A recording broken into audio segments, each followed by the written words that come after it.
What's going on, guys? My name is Jericho. Welcome back to another Real Talk video. It's been a minute since I made one. Last time I made one was kind of about a similar topic. So full disclosure, I'm going to rehash old points. If you've already watched the Real Talk about positivity and being happy as well, then to be completely blunt, you probably don't need to watch this. So there you go.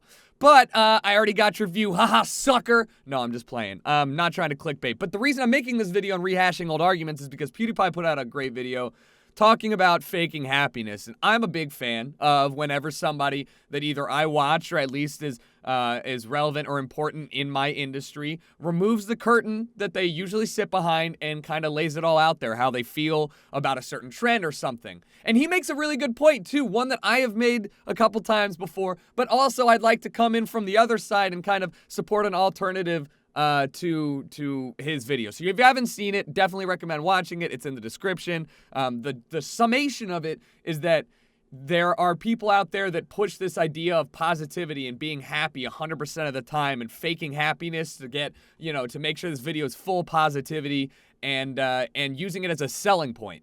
And he goes into much greater detail, but that's as quick as I could do it. And he's right. I will be the first to admit that there are several occasions where I've made videos when I am not happy and pretended to be excited all about it, etc., while at the same time not really believing what I was preaching. And I'll get this pretty much out of the way really quickly. I agree with Felix on pretty much all of his points. That faking happiness and faking positivity for the sake of using it as a selling point for your content, or using it to maybe quote unquote manipulate people to liking you more. I don't know. It does stand to reason that could happen. That it's not good, and that I am a part of the problem because I do this. But I'd also like to put up this other idea where I firmly believe in the idea that you do have the power to influence the way you feel, not control it. And a big step in the right direction for me was figuring out that if I really do make an effort to be more positive, even when I'm not, and when I make the effort to be a bit more, I don't know how to, you can't say be happier, but at least attempt to see the light in things that aren't going your way.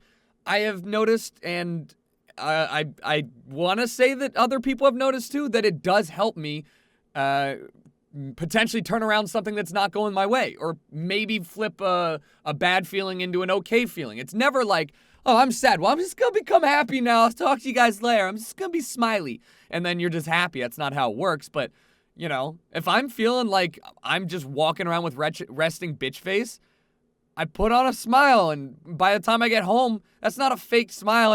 I don't know. It's just kind of muscle memory. You pretend that you're happy until you are. You fake it till you make it. But when you say it out loud, when you say it like that, it just sounds so fraudulent and disgusting, right? Like, you pretend to be happy all the time. Well, no. I like to believe that I'm a very naturally positive person. Most people that know me will back me up on that. I very rarely, if ever, am feeling sad. I will feel not excited, not happy, I very rarely do I get the chance to be like really down in the dumps. And that's why I made a video about it, saying, wow, it's kind of nice to get yourself exposed to varying feelings, because otherwise things blend together.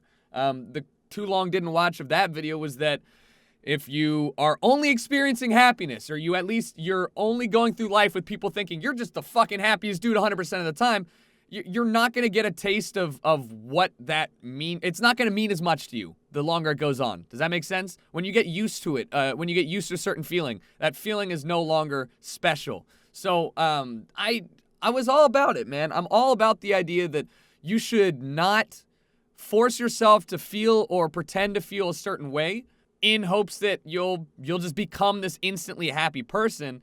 I think it's good to understand why you might be feeling a certain type of way, or why you might be having an issue or difficulty, and try and fix whatever problem is causing that first. But I don't want to vilify having a positive outlook in the most negative outcome. So, example, I lost my wallet somehow last night. Not a fucking clue how. I don't know where it is, okay? I've never lost my wallet. I mean, it's got my credit cards, my insurance, my social security number's in there. I got my license in there. I mean, I don't carry cash on me, but that's frustrating. There's some receipts in there that I need, and I'm bummed.